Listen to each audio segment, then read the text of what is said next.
Сегодняшний ролик я решил снять, потому что меня заинтересовало, подойдет ли Батуми для жизни пенсионеру. А почему меня это заинтересовало? Потому что у меня есть мама-пенсионер, который, в принципе, мне кажется, в Батуми будет житься не так уж и плохо. Тут надо заметить, что я не представляю себе пенсионера как какого-то очень богатого и сильно обеспеченного человека, у которого безумное количество денег. В этом случае он может выбрать себе совершенно любую страну, наверное. Вот. А если мы именно прикидываем жизнь такого среднестатистического пенсионера из какой-то бывшей Советской Республики, то почему бы ему стоило переехать в Батуми? Вот об этом я бы хотел поразмышлять, посравнивать цены и цифры, наверное, с теми городами, где я был, ну, в том числе и с другими странами, может быть. И, в общем-то, можем в комментариях обсудить, имеет ли смысл, будучи пенсионером, жить в городе Батуми. Начнем с простого, это размер пенсии. То есть средняя пенсия в Российской Федерации, допустим, она составляет около $150. Если мы говорим про пенсию батумского пенсионера, то это 200 лари, соответственно, в 2 раза меньше. И они как-то на эти деньги выживают. Это первый факт, который стоит отметить. Достаточно большое преимущество Батуми как города для пенсионеров, он ровный.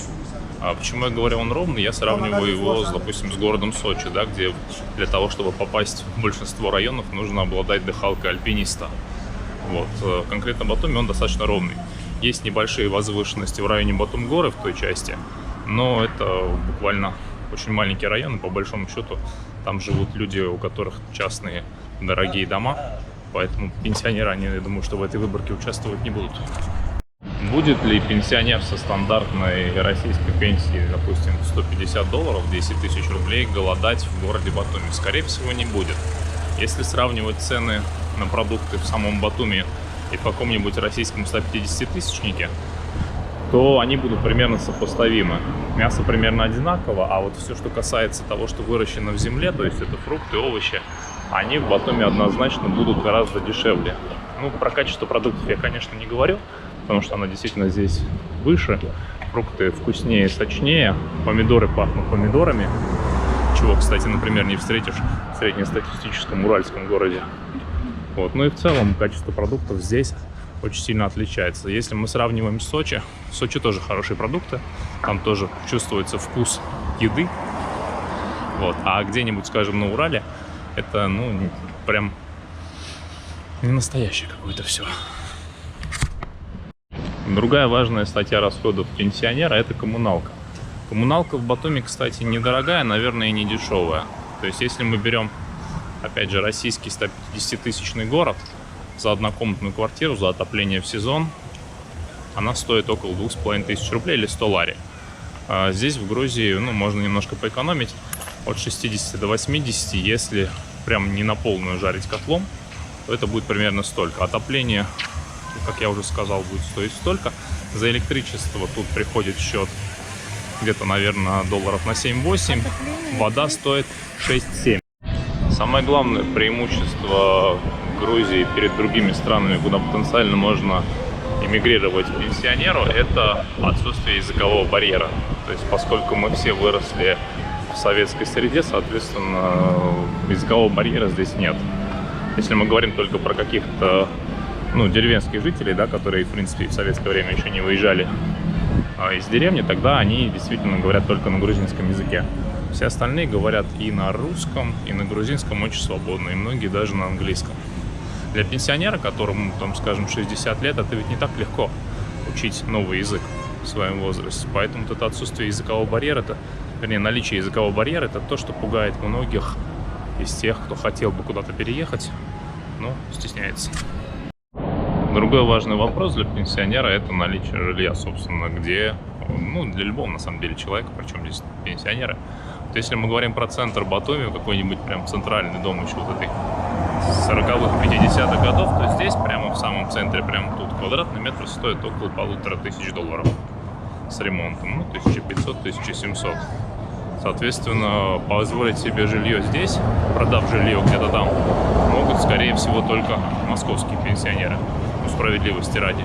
Тем не менее, если мы говорим о стоимости квартир в Батуми, то за стоимость 25-35 тысяч долларов можно купить квартиру в новостройке. причем она будет уже с ремонтом. 25 это будет, конечно, ремонт прямо эконом-класса, однокомнатная квартира, а если мы говорим про стоимость 35, то это будет вполне себе уже приличная однокомнатная квартира. Самые дешевые квартиры, то есть даже если мы сравниваем, опять же, российский какой-нибудь 150-тысячный город, где квартиры стоят 1 200 000 или 1 300 000, за эти деньги потенциально в Батуми тоже что-то можно купить, где-нибудь в районе Хопы, в старых пятиэтажках, и это будет примерно сопоставимо. То есть я не могу сказать, что в случае, если, скажем, какой-нибудь пенсионер продаст квартиру где-нибудь в Усть-Илецке, он сможет купить здесь роскошный пентхаус. Тем не менее, аналогичную по площади и по состоянию квартиру в городе Батуми он купить сможет. Самые дешевые квартиры однокомнатные в районе Хопы с очень плохим и дешевым ремонтом на сайте myhome.g можно посмотреть. Они там от где-то 15 тысяч долларов. Конечно, это такой минималистичный вариант, но я с удивлением, или не с удивлением, могу заявить, что многие пенсионеры живут в таких условиях и, может быть, даже еще и в худших. Единственный плюс здесь будет климат. И про климат я сейчас немножко подробнее скажу. Что можно сказать по поводу батумского климата? Если сравнивать его, скажем, с городом Сочи или с Одессой, то батумский климат, он более влажный. Однозначно более влажный. Здесь больше дождей. Наверное, даже раза в 2. Это вот из того, что многие считают минусом. Меня лично вот эти дожди особо не напрягают. Более того, я могу сказать, что здесь, допустим, в отличие от Сочи, летом нету такой изнуряющей жары, от которой хочется сидеть дома под кондиционером, а никуда не вылазить. Это не очень комфортное состояние, так называемая испанская сиеста. Она есть практически во всех южных городах. Вот, в Батуми очень размеренно, около 28 градусов в среднем летом. Дожди проходят, ну, раз в неделю вполне себе. Вот, а иногда можно попасть и на какую-нибудь там 3-дневную, 4-дневную дождливую историю. И тогда, конечно, для многих туристов отдых может быть испорчен. Но, в принципе, вот в общем целом, проживая здесь целиком год, я могу сказать, что лично меня дожди не напрягают. Более того, они не напрягают никого из батумских. Поэтому, если альтернатива снегу — это дождь, то это очень хорошая альтернатива, как я считаю. В остальном, я думаю, что каждый может выбирать сам для себя. По поводу развлечений. Чем можно развлекаться в городе Батуми, если ты пенсионер? Вот очень часто вижу, и, кстати, вот здесь находится как раз один из таких достаточно крупных клубов. Пожилые мужчины собираются, играют в шахматы, нарды, домино. Здесь даже огромная, кстати, площадка, на которой они выставляют фигуры размерные. То есть вот это батумский шахматный клуб. И, в принципе, ну, таких развлечений здесь достаточно много. Плюс на самом бульваре находятся столы для пинг-понга, столы для бильярда. Женщины, как я вижу, тоже собираются здесь как бы в кучке, общаются между собой. В целом, я считаю, что тут пенсионер не почувствует себя в одиночестве по той причине, ну, что все, опять же, знают один общий язык, на нем очень легко общаться. Как я уже сказал, идея ролика у меня появилась не просто так, а потому что я задумался о том, чтобы сюда переехала мама. Поэтому я как раз и рассматриваю сейчас с точки зрения пенсионера, насколько ей здесь потенциально может быть комфортно. И еще одно преимущество — это экология. Экология, с ней достаточно все просто. Грузия сама по себе очень зеленая, а Аджария еще более зеленая, она более влажная. То есть тут, в принципе, вот поверье местных, если воткнуть палку в землю, то она начнет плодоносить буквально на следующий год. Ну, это действительно так, здесь очень хорошо все растет, очень зелено. И вот если сравнивать с Турцией, то есть в Турции в основном все деревья на побережье, они такие достаточно карликовые, а вот этот батумский парк, ну, он просто потрясающий. Да и вся прибрежная линия Батуми, она такая довольно комфортная для того, чтобы гулять. То есть это 7 километров протяженностью, это сначала идет парк, потом идет молодой парк, ну и дорога все время идет вдоль моря. Это вот еще одно место, где пенсионеры любят гулять со своими внуками. Здесь чудесные птички-синички, вон там попугайчики, а дальше есть еще Батумский городской парк с озером посередине, а в нем находится бесплатный зоопарк. То есть вот эта вся флора и фауна, она в свободном доступе, и за то, чтобы рядом с ней гулять, не нужно платить никаких дополнительных денег. Она просто находится на территории инфраструктурных объектов города. Еще один важный момент для пенсионера – это шаговая доступность всего, что только возможно. Батуми сам по себе небольшой город, протяженность его вдоль моря около 7 километров, а в глубину его такая активная более-менее жилая часть, она простирается примерно километр на 3. Я уже упоминал это в ролике, то есть мы говорим о 21 квадратном километре на очень ровном участке земли. Фактически его можно пройти из одного конца в другой, ну, даже с учетом 3,5 км в час, максимум за 2 часа.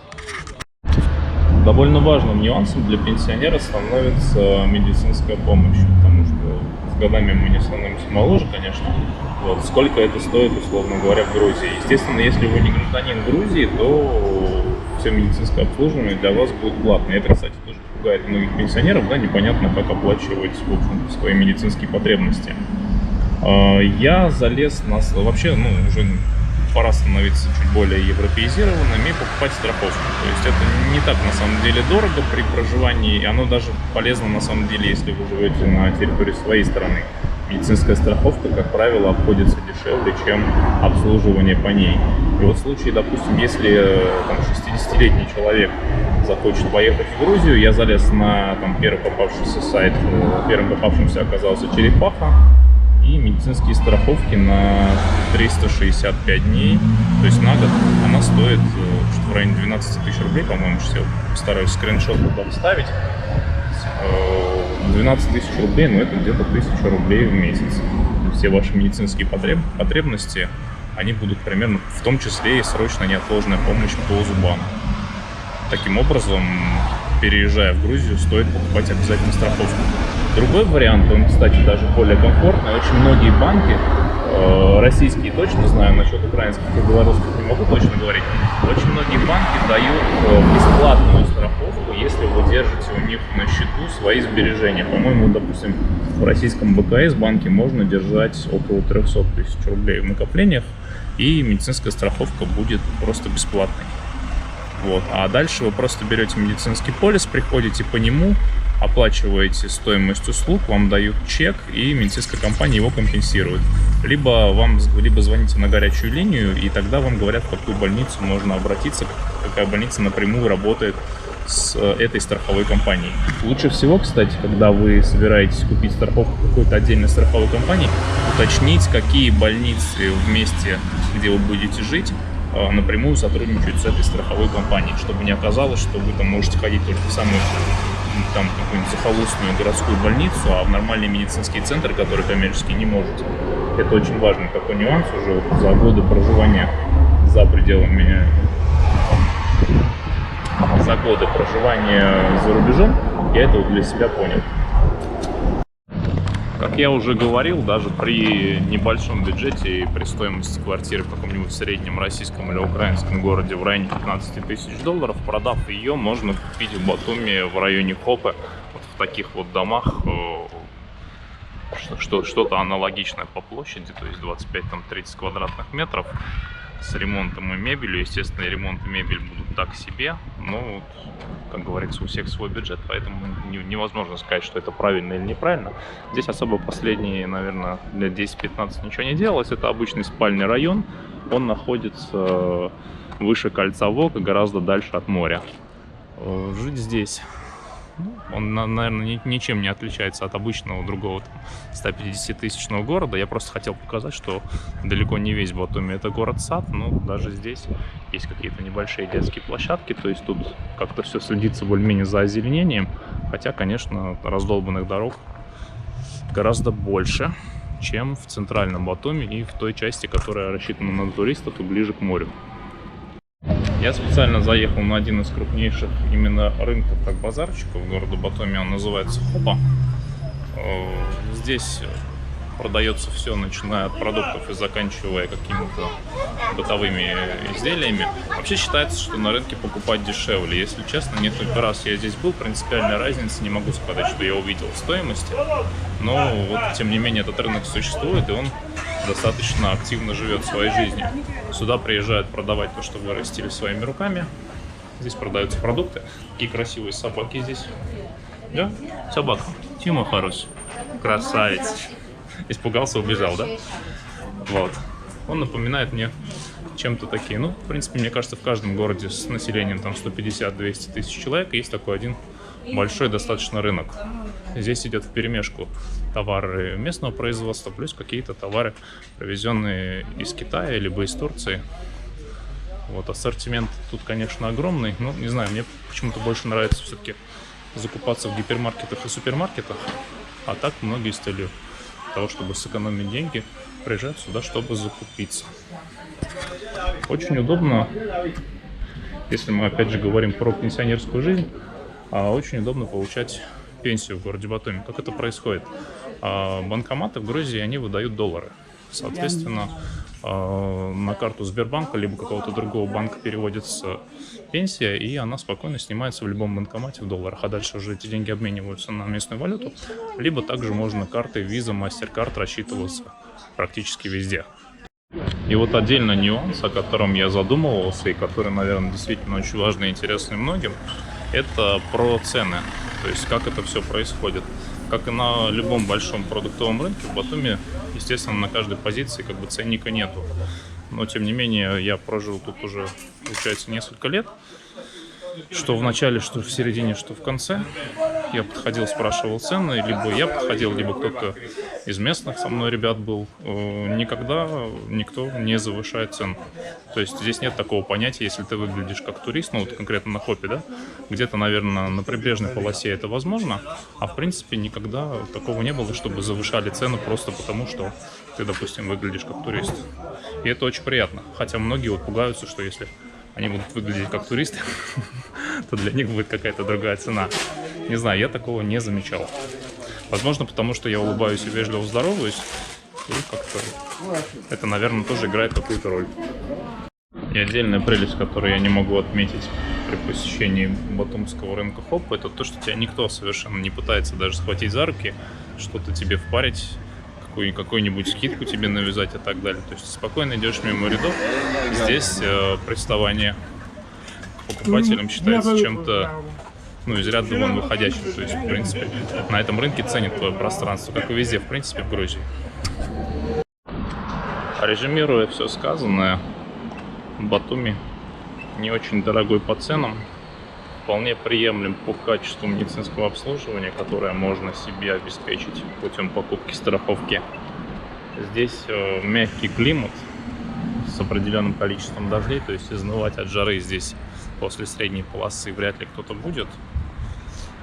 Замена снегу здесь дождь, хотя снег здесь тоже бывает, но не каждый год. Здесь бесконечная череда пляжей длиной 7 километров по всему городу.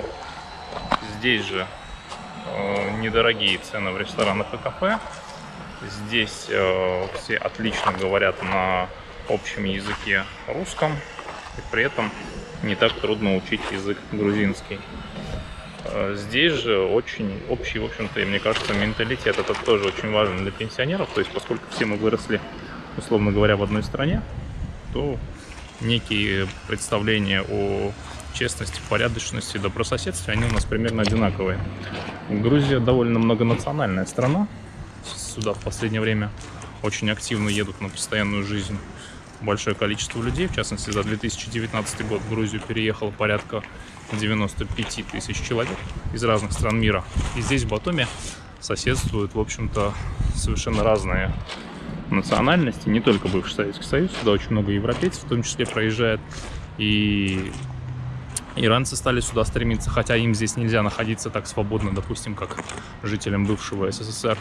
Ну и, конечно, еще в Батуми огромным преимуществом является, в принципе, в Грузии то, что вам не нужно заморачиваться с какими-то документами на тему пребывания в стране. То есть здесь фактически даже виз нет. Это было принято при Михаиле Саакашвили, и до сих пор это работает. То есть вы приезжаете сюда как обычный турист, и 360 дней в году можете находиться тут без ВНЖ, без виз, без чего-либо еще. То есть дополнительных расходов на свою легализацию здесь их практически нет. Попадая сюда буквально на 360 дней, потом вы выезжаете на один день за пределы страны, и в тот же день можете вернуться. Если вы поселитесь в Тбилиси, то это может быть короткая однодневная экскурсия, скажем, в Армению. Она обойдется примерно, 40 лари, наверное, туда, 40 обратно.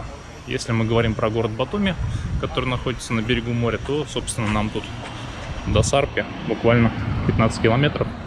Стоимость маршрутки 3 или 4 лари. На такси можно доехать за 15-20 лари.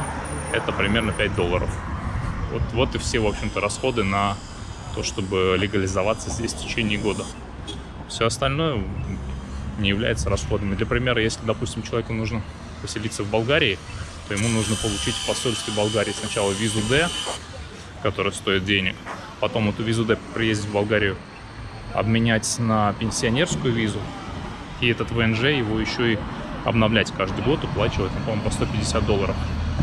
Здесь же такого нет. Здесь вы просто пребываете столько, сколько хотите, уезжаете на один день и опять пребываете столько, сколько хотите.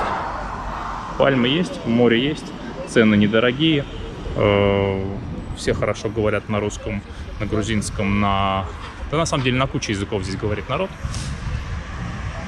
Люди достаточно мягко относятся к вам как к туристу, и в принципе у меня такое ощущение, что я вот здесь, проживя несколько лет, до сих пор не потерял статус туриста. Хотя у меня здесь очень много друзей, близких именно из местных жителей. И действительно, я очень доволен. То есть я очень избирательный, на самом деле, к людям. И, в принципе, в каждой стране, в которой мне доводилось жить, я с большим таким, как сказать, не подозрением, а с большой разборчивостью выбираю себе друзей и близких.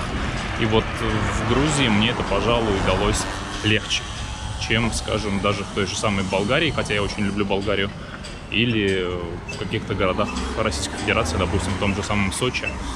Про Кипр вообще как бы речь не идет.